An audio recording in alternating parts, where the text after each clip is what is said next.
Bonjour à tous. Alors en ce moment on est en mode confinement, je pense qu'on a tous très hâte de reprendre le kite. Alors je vous propose un petit concept de vidéo un petit peu plus théorique. On va prendre des clips avec des sauts simples et puis on va les regarder ensemble, les analyser, les débriefer. Je vous ai choisi 3 sauts, un petit peu plus débutant pour ceux qui découvrent, un niveau un petit peu plus avancé et puis un troisième avec un niveau encore un petit peu plus avancé, comme ça il y en aura un petit peu pour tout le monde.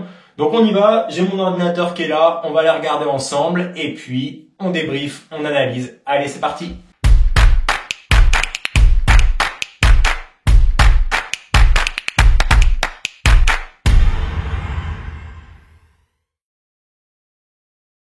Nous voilà bien installés, on va démarrer tout de suite avec un premier extrait vidéo qui vient de Christophe. Christophe qui est un élève avec un niveau débutant dans les sauts, je l'avais eu en coaching l'an dernier au Brésil et on va tout de suite regarder ce que ça donne.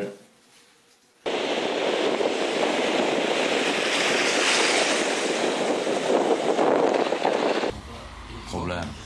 Il y a un problème. Comment problème? Il est tombé. Alors, le premier problème qu'on remarque ici, c'est la position du corps lors du crantage. Pour rappel, un crantage, ça a pour but de venir construire une opposition entre vous et votre kite. L'opposition, elle se fait via les lignes avant et le rôle de la planche dans cette histoire, c'est justement de venir prendre de l'angle, de venir mordre l'eau pour vous aider à construire cette opposition. Là, on a une position un peu assise avec les deux jambes pliées, qui est pas optimale parce qu'on a l'impression qu'elle vient amener plus son poids vers le bas au lieu de l'amener vers l'arrière. Hein. Donc on voit en plus que la planche n'a pas une grosse opposition, la gerbe d'eau qui est juste devant lui n'est pas très importante. Donc si on compare cette position avec une position de crantage qui à mon avis est un peu plus correcte, on peut retrouver la jambe arrière qui cette fois-ci est fléchie, la jambe avant qui est tendue et le poids du corps qui est vraiment amené vers l'arrière de manière à construire un maximum d'opposition et donc à faire une belle gerbe d'eau. Dernier point là sur le crantage, le regard va vraiment être déterminant. En kite comme dans n'importe quel autre sport de glisse, on va là où on regarde. C'est un peu une phrase bateau, je pense qu'on l'a tous entendu, mais quand même c'est important parce que dans cette idée d'aller sur l'arrière, si ici on a un regard qui se porte au vent, ça le fait très bien. Hein. Donc même si le crantage reste à améliorer, le saut se déroule normalement et là on en arrive sur la deuxième erreur. Donc, ouais. La deuxième erreur, c'est que la réception de ce saut est un petit peu problématique. La raison, elle est simple. Sur un saut de cette amplitude-là, 1 mètre ou 2, donc on est sur un saut débutant, la relance doit être commandée une fois que la phase ascendante est terminée, donc juste après l'apogée du saut. Quand je dis que sa relance doit être commandée, hein, bien sûr, il doit être plus actif sur la main avant, ce qui va avoir pour effet de relancer son kite en zone de puissance. Et donc ça l'aurait tiré vers l'avant hein, et ça aurait permis une relance qui est bien à la battée avec un petit peu de vitesse. Là la relance se fait attendre, hein, elle arrive même pas du tout, hein, donc le problème est très fréquent lors des premiers sauts parce qu'on connaît mal ses timings et c'est bien normal, hein, on débute, on commence les sauts, donc on tarde à faire venir cette relance et ça a souvent pour effet d'avoir des réceptions un petit peu plouf hein, comme là. On passe maintenant au deuxième saut avec Jérôme, donc Jérôme qui était aussi en coaching mais avec un niveau un petit peu plus avancé. Donc on regarde ça.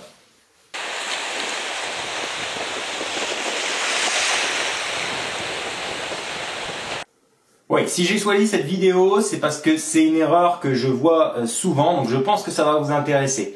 Ici, Jérôme veut partir sur un saut grabé, et puis on le voit malgré un bon appel de saut, un bon niveau et un bel engagement, on se retrouve en l'air avec une très mauvaise stabilité, on a plutôt l'impression d'être une marionnette au bout de ses kite fils, plutôt que d'être bien en contrôle de ce qu'on fait. Et ça vient du fait qu'à mon avis au décollage, si on regarde, il envoie ses jambes vraiment sur l'arrière. Donc naturellement, quand on envoie ses jambes sur l'arrière, il va y avoir un mouvement de bascule et elles vont revenir sur l'avant. C'est ce qui amène cette instabilité et ce manque de contrôle. Hein. En plus de ça, vos lignes avant sont attachées à votre bassin via le harnais.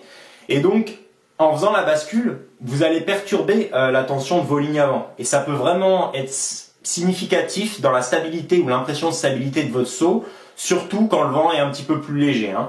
C'est un point qui me semble important si vous avez aussi cette impression de bascule pendant vos sauts. N'hésitez pas à garder le corps gainé, les jambes en dessous de votre corps ou alors un petit peu pliées sur l'avant, ou même encore mieux, avoir la jambe arrière qui est pliée et la jambe avant qui est tendue. Ce qui, en plus de vous donner une position qui est pas trop mal, va naturellement faire la bascule pour la suite si vous voulez commencer à partir sur des tail grabs ou même des one foot. Donc ça peut être une source d'évolution un peu intéressante de penser directement, dès qu'on se sent à l'aise avec les sauts, à penser à la position qu'on a en l'air. Le troisième et dernier saut pour aujourd'hui, il provient d'un membre de la communauté OLK. Et vous allez voir que parce qu'il a un niveau qui est déjà très bon, ça va nous permettre d'aller pousser l'analyse un petit peu plus loin et d'aller chercher du perfectionnement même sur ce niveau un petit peu plus avancé. Donc on regarde tout de suite.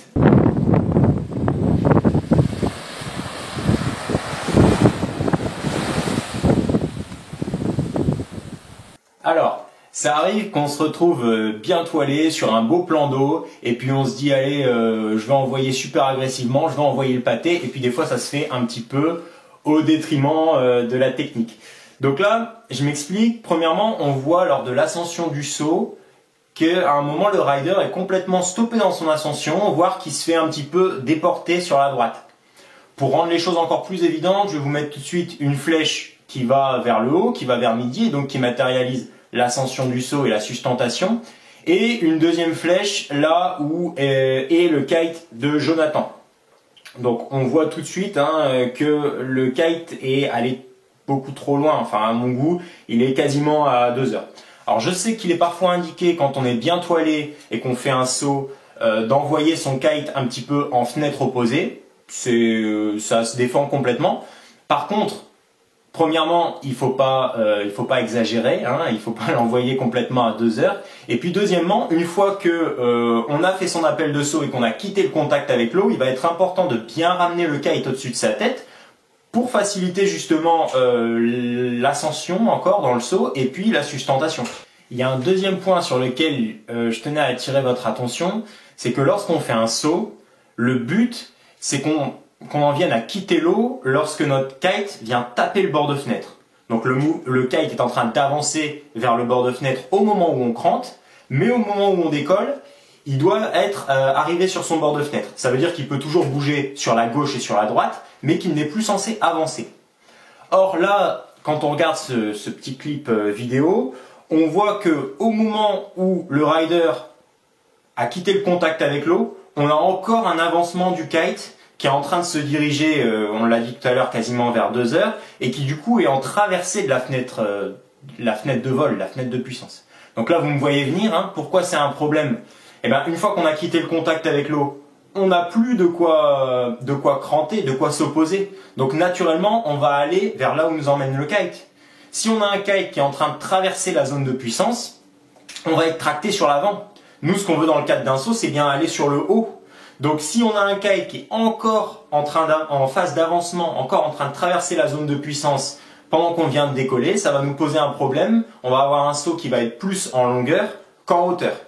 Les deux problèmes que j'ai évoqués sont bien entendu liés. Si pendant la phase de préparation du saut, d'appel de saut, on a un kite qui pivote moins, eh bien, on va se retrouver avec un kite qui va moins loin en fenêtre opposée et donc qui nous emmène plus vers le haut. Mais aussi, on va avoir un kite qui a moins tendance à traverser la fenêtre de puissance et du coup qui nous tire moins vers l'avant. Donc on va avoir un crantage qui va être plus facile et plus efficace, et puis quand on va appuyer sur la barre pour déclencher le saut, on aura plus facilement un kite qui est déjà arrivé, qui est en train de taper son bord de fenêtre et qui va bien nous emmener vers le haut et qui va pas trop nous tirer vers l'avant.